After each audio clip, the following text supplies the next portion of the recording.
Hello मेरे जवानों, कैसे हैं आप सभी लोग। मैं आपका फिजिक्स गुरु जितिन मित्तल आज आप लोगों के लिए लेकर आया हूं मीटर ब्रिज पे बेस्ड 3 एक्सपेरिमेंट्स जो आपके सिलेबस में है क्लास 12th के। हम देखेंगे मीटर ब्रिज कैसा दिखता है, हम बात करेंगे कि उसके एक्सपेरिमेंट्स को परफॉर्म कैसे करना है, हम बात करेंगे आज के लेक्चर में कि मीटर ब्रिज का जो वर्किंग है वो किस प्रिंसिपल पे बेस्ड है, व्हीटस्टोन ब्रिज का बैलेंस्ड होना क्या होता है, हम बात करेंगे कि किस तरीके से रीडिंग्स हमें लेनी है, एंड इन द एंड हम लोग बात करेंगे कि किस तरह के सवाल हमसे पूछे जा सकते हैं इन एक्सपेरिमेंट्स के वाइवा में। तो आइए शुरू करते हैं।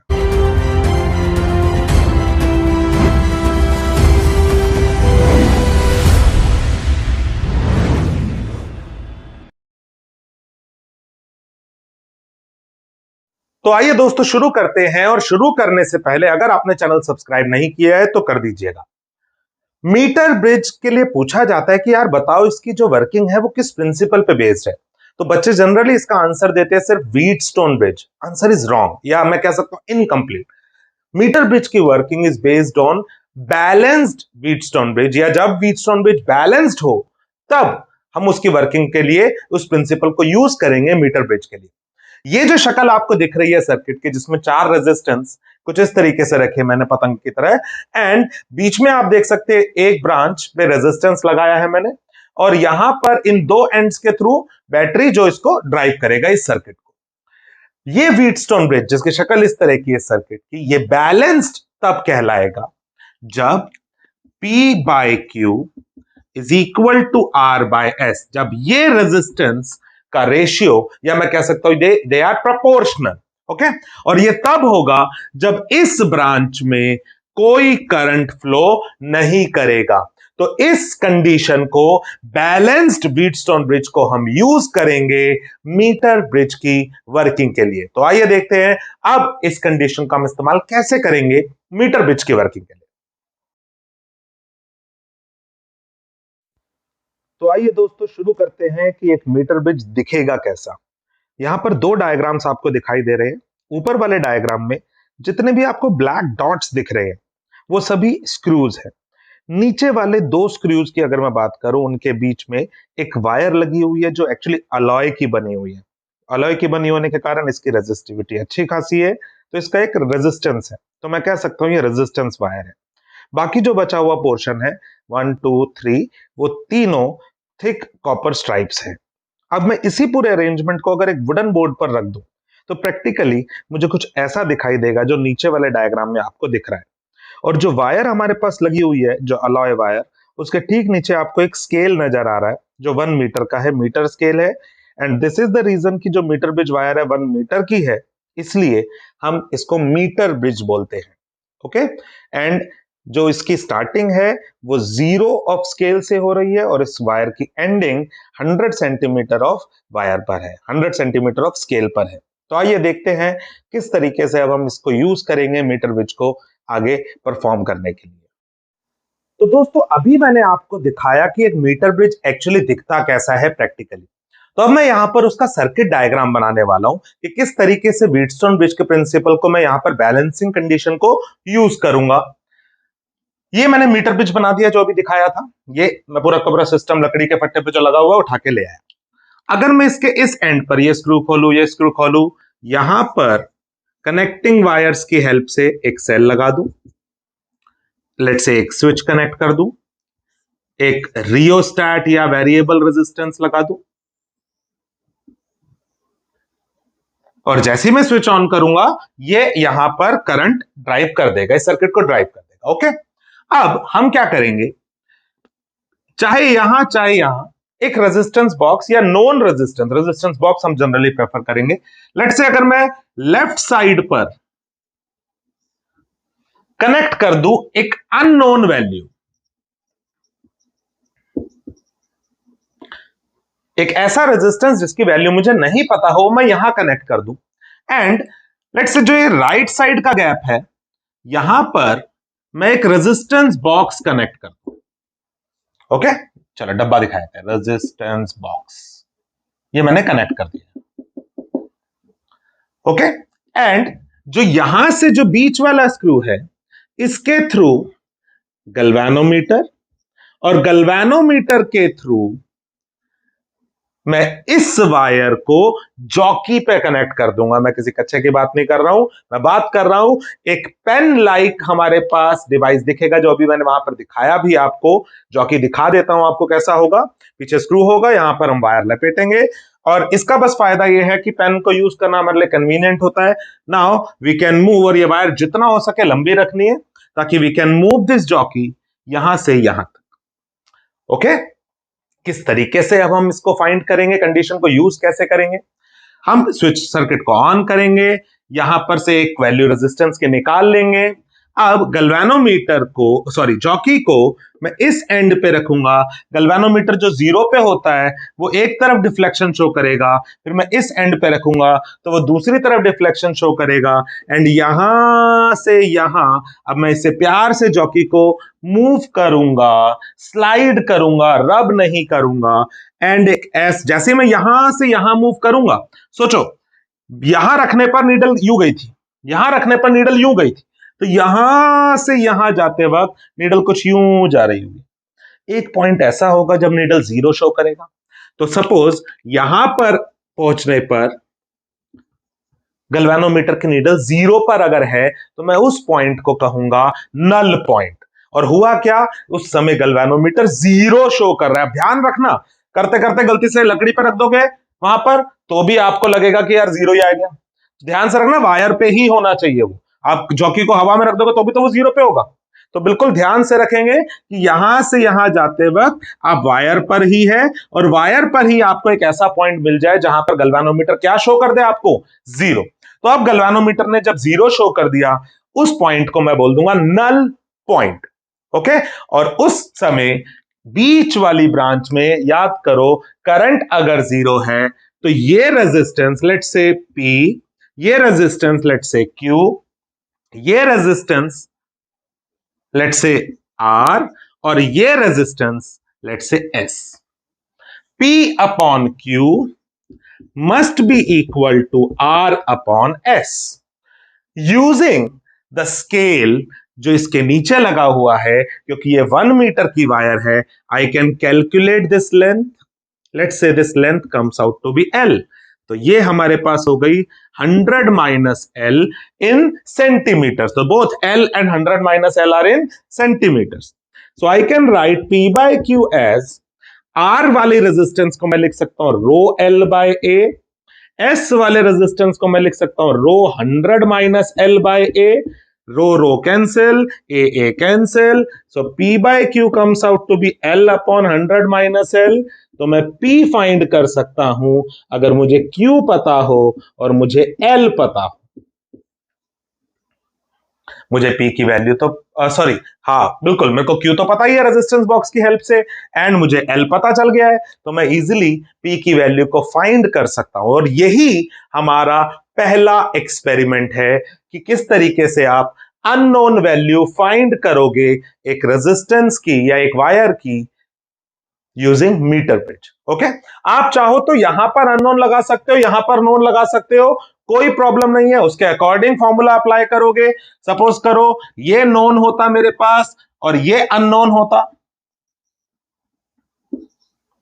इन दैट केस मैं Q फाइंड करता, जो कि मेरे पास आ जाता P into 100 minus L upon L। Okay, तो फाइंड अल्टीमेटली आपको ये बैलेंस लेंथ करनी है और कुछ नहीं, बाकी एक्सपेरिमेंट बहुत सिंपल है। करा क्या हमने परफॉर्म करते वक्त, यहां रखा, बैलेंस पॉइंट फाइंड करा।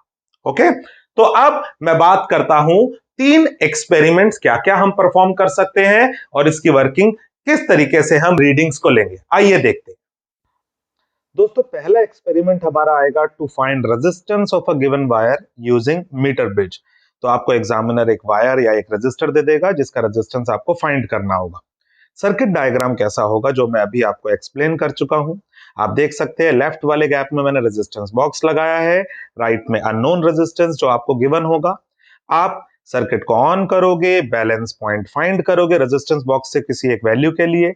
और आप रेजिस्टेंस बॉक्स की वैल्यू जो है R और जो लेंथ आई है आपके पास बैलेंस लेंथ, उसे नोट कर लोगे एंड ऑब्जर्वेशन टेबल में इन दोनों को फिल करोगे। वो कैसे करना है वो देखते हैं।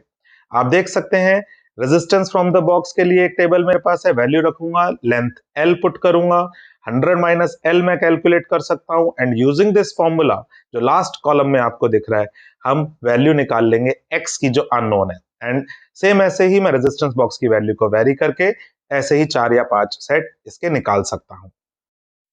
दोस्तों सेकंड एक्सपेरिमेंट में हमें to verify the laws of series combination of resistance using metre bridge, हमें पता है कि अगर सीरीज में रेजिस्टेंस लगे हो तो R1 प्लस R2 हो जाएगा, हमें उसको वेरीफाई करना है मीटर ब्रिज को यूज करके। बिल्कुल सेम वैसे ही वर्किंग होगी जैसा हमने पहले में किया। सर्किट डायग्राम की अगर बात करूं तो आप देख सकते हैं लेफ्ट गैप में R लगाया है रेजिस्टेंस बॉक्स, राइट हैंड में मैं एक बार R1 कनेक्ट करूंगा, एक बार R2 कनेक्ट करूंगा और एक बार R1 और R2 को सीरीज में लगाऊंगा, जो मैंने यहां पर आपको सर्किट डायग्राम में दिखाया हुआ है। और तीनों के लिए मैं वही सेम प्रोसीजर फॉलो करूंगा जो हमने पिछले एक्सपेरिमेंट में करा। यहां पर R1 R2 जब सीरीज में लगे हुए तो मैं रेजिस्टेंस बॉक्स की कोई भी एक वैल्यू यहां पर निकालूंगा, बैलेंस लेंथ नोट करूंगा और ऑब्जर्वेशन टेबल में उसे पुट कर दूंगा। तो आइए देखते हैं किस तरीके से मैं ऑब्जर्वेशन टेबल में इन्हें फिल करूंगा। यहां पर मैंने आपके लिए फर्स्ट कॉलम में R1 only, R2 only and R1 R2 in series, सिर्फ R1 को लगाया जब मैंने राइट वाले गैप में, तो वही सेम परफॉर्म करना है जो फर्स्ट एक्सपेरिमेंट में करा। तो R1 की एक अप्रॉक्स वैल्यू हमारे पास आ जाएगी। Same with R2 and now R1 और R2 जो दोनों यूज करे उनको सीरीज में लगाऊंगा उस राइट वाले गैप में और वही सब रेजिस्टेंस बॉक्स की एक वैल्यू के लिए L मेजर करूंगा। L पता चल जाएगा तो 100 माइनस L आ जाएगा, फॉर्मूला कैलकुलेट करूंगा, फॉर्मूला यूज करूंगा और वैल्यू कैलकुलेट करूंगा और जो ये RS की वैल्यू है ये ऑलमोस्ट R1 प्लस R2 आनी चाहिए और यही हमें वेरीफाई करना है। दोस्तों थर्ड एक्सपेरिमेंट में हमें laws of parallel combination of resistances metre bridge को यूज करके वेरीफाई करने हैं। सब कुछ वही चलेगा, बस फर्क ये होगा सीरीज की तरह यहाँ पर पैरेलल में मैं रेजिस्टेंसेस को कनेक्ट कर दूंगा राइट वाले गैप में। सर्किट डायग्राम की अगर बात करूं तो कुछ ऐसा होगा, आप देख सकते हैं राइट हैंड साइड पे सीरीज की जगह पैरेलल में लगे हुए R1 एंड R2। सेम वही प्रोसीजर चलाऊंगा, सिर्फ R1 के लिए परफॉर्म, सिर्फ R2 के लिए and then R1 and R2 in parallel. Observation table again R1 only के लिए परफॉर्म करूंगा, R2 ओनली के लिए परफॉर्म करूंगा एंड R1 एंड R2 जब पैरेलल में लगाऊंगा वही R की वैल्यू रेजिस्टेंस बॉक्स की, L की वैल्यू एंड फॉर्मूले से RP निकालूंगा जो ऑलमोस्ट R1 R2 के पैरेलल के रिजल्ट के बराबर होना चाहिए।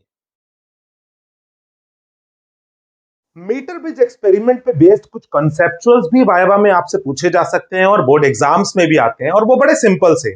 ध्यान रहे P by Q is equal to R by S, okay, या P by Q is equal to ये लेंथ अपॉन ये लेंथ, मान लेता हूं नल पॉइंट अगर कहीं है, इसके अलावा कोई फॉर्मूला हमारे पास यूज नहीं हो रहा है।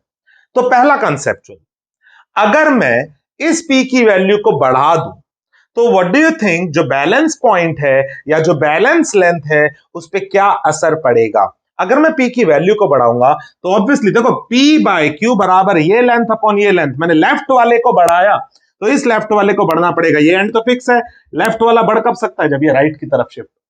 तो मैं कहूंगा बैलेंस लेंथ बढ़ जाएगी या बैलेंस पॉइंट राइट की तरफ शिफ्ट हो जाएगा। मैं Q की वैल्यू को बढ़ा दूंगा तो बैलेंस पॉइंट लेफ्ट की तरफ शिफ्ट हो जाएगा। मैं कहूं P के सीरीज में एक रेजिस्टेंस लगा दिया जी, वैल्यू बढ़ गई, राइट की तरफ शिफ्ट। Q के सीरीज में एक रेजिस्टेंस लगा दिया जी, वैल्यू बढ़ गई, लेफ्ट की तरफ शिफ्ट। समझ में आ रहा है। मैं कहूं जो P है मैंने उसको हीट कर दिया या उसको टेम्परेचर को बढ़ा दिया, टेम्परेचर बढ़ाने से वी नो रेजिस्टेंस की वैल्यू बढ़ जाएगी, हमें पता है रेजिस्टेंस ये बढ़ गया तो इसे बढ़ना पड़ेगा, राइट की तरफ शिफ्ट। अगर मैं P और Q को इंटरचेंज कर दूं तो ऑब्वियसली इन लेंथ्स को भी इंटरचेंज होना पड़ेगा। एक और बात हमसे पूछी जा सकती है कि P के पैरेलल में अगर मैं रेजिस्टेंस लगा दूं तो क्या होगा। P के पैरेलल में लगाऊंगा तो ये वैल्यू कम हो जाएगी, अगर ये वैल्यू कम हुई तो इसको कम होना पड़ेगा, लेफ्ट की तरफ शिफ्ट होना पड़ेगा, बैलेंस पॉइंट को या बैलेंस लेंथ को कम होना पड़ेगा। Q के पैरेलल में रेजिस्टेंस लगा दिया, राइट की तरफ शिफ्ट होगा क्योंकि इसको कम होना पड़ेगा, ये बढ़ेगा तभी तो वो कम होगा। तो बेसिकली जो बैलेंस लेंथ पे क्या इफेक्ट पड़ेगा अगर हम कुछ चेंजेस करते हैं, ये हमसे पूछा जाता है। ओके, तो ये कुछ कंसेप्चुअल्स हमसे पूछे जाते हैं जो वाइवा में इन क्वेश्चंस में मैंने आपके कवर नहीं करे हैं, तो मैंने आपको अलग से बता दिया। दोस्तों, वाइवा में end error in metre bridge भी बहुत बार पूछ लिया जाता है। सोचो, जो मीटर ब्रिज वायर हम लोग यूज कर रहे हैं, उसका जो लेफ्ट वाला एंड है वो स्केल के 0 पे होना चाहिए और जो राइट वाला एंड है वो स्केल के 100 सेंटीमीटर पे होना चाहिए। तो अगर zero end of the wire zero of scale से कोइंसाइड ना करे, लेफ्ट या राइट या थोड़ा ज्यादा या कम हो जाए, तो ऐसे एरर को हम कहेंगे end error in metre bridge. और देखो लिखा हुआ है मैंने, the shifting of zero of the scale at different points as well as the stray resistance due to non uniformity of metal wire gives rise to end error in metre bridge. और आप इसको correct करने के लिए क्या कर सकते हो, जो लेफ्ट और राइट गैप में आपने रेजिस्टेंस लगाए हैं, इनको इंटरचेंज करके अगर आप वैल्यूज को कैलकुलेट करोगे तो आप इस एरर को, एंड एरर को जो मीटर ब्रिज में है, उसे मिनिमाइज कर सकते हो। तो दोस्तों, वाइवा के कुछ क्वेश्चंस। पहला, what is a metre bridge, हम सभी को पता चल चुका है। What is the alternative name used for metre bridge, slide wire bridge. Why slide wire bridge is named so, क्योंकि हम जॉकी को इस पे स्लाइड करने वाले हैं। तो दोस्तों, किस प्रिंसिपल पे बेस्ड है मीटर ब्रिज की working? It is based on the condition of balanced Wheatstone bridge. ध्यान रहे, बैलेंस्ड व्हीटस्टोन ब्रिज बोलना जरूरी है, सिर्फ व्हीटस्टोन ब्रिज आप मत बोलिएगा। ओके, और प्रिंसिपल की स्पेलिंग पे बड़ा जोर दीजिएगा, बहुत लोग PAL लिख देते हैं स्कूल का प्रिंसिपल। फिफ्थ क्वेश्चन में पूछ रहा है बच्चे, why it is preferred to obtain the balance point near the middle of the metre bridge wire. आप कहोगे, in this situation the meter bridge or the Wheatstone bridge is most sensitive and the error is minimum. Sixth, of which material metal meter wire is made in meter bridge? It's made of alloy because its alpha is very small and resistivity is very high. What happens if the cell and galvanometer are interchanged at the balance point of the meter bridge? There will be no effect on the balance point or on the balance length. दोस्तों, eighth पूछ रहा है, what why is the metre bridge suitable for resistance of moderate values only. क्योंकि ऐसी values के लिए ही metre bridge less या मिनिमम एरर के रिजल्ट देगा। क्योंकि हमने अभी अभी पढ़ा कि वो मोस्ट सेंसिटिव तब होगा जब ऑलमोस्ट चारों रेजिस्टेंस चारों आर्म्स के सेम हो। Why should the bridge wire be of uniform cross section throughout? जब अभी मैं प्रिकॉशनरी प्रिकॉशंस डिस्कस करूंगा तो भी पता चलेगा। याद करो, rho L by A upon में rho 100 minus L by A में ए से ए कैंसिल करा था, तभी मेरे पास L upon 100 minus L formula बना। तो अगर ए सेम नहीं होगा तो यहाँ पर एरर्स बढ़ जाएंगे। कौन सा मेथड प्रेफर करेंगे हम, ओम्स लॉ या metre bridge method? Metre bridge method prefer करेंगे, नल पॉइंट मेथड बेस्ड है और error compare to Ohm's law कम होंगे। दोस्तों, प्रिकॉशनरी किन बातों का हम लोगों को ध्यान रखना चाहिए? इस एक्सपेरिमेंट को करते वक्त जो जॉकी है उसको हमें बड़े प्यार से मूव करना चाहिए जो मीटर ब्रिज की वायर है उस पर। This is one of the reason कि हम इसको स्लाइड वायर ब्रिज बोल रहे हैं। और क्यों ऐसा करना चाहिए? क्योंकि कहीं पर भी अगर मैं इसे हिट करूंगा तो वहां पर मैं वायर के क्रॉस सेक्शनल एरिया को चेंज कर रहा हूं। और अगर आपको याद हो, अभी मैंने लिखा P by Q is row L by A upon में रो 100 माइनस एल बाय ए। मैंने ए से ए कैंसिल करा, वो तभी कर पाया ना जब ए पूरे का सेम हो। तो उस ए को अगर मैं चेंज कर दूंगा खुद ही तो मैं अपने लिए एरर खुद ही बढ़ा रहा हूं। तो इसलिए we must avoid this, jockey को इस वायर पे ऐसे हिट करना। We must do it gently, हमें जेंटल अप्रोच रखनी चाहिए। दूसरा, जो वायर है ये थ्रू आउट यूनिफॉर्म होनी चाहिए। ऐसा ना हो कि मैं इतने हिस्से को यहां से घिस दूं, यहां से घिस दूं, या मैं इस रब कर रहा हूं बहुत तेज जॉकी से तो उतने हिस्से का मैं टेम्परेचर चेंज कर दूंगा जी।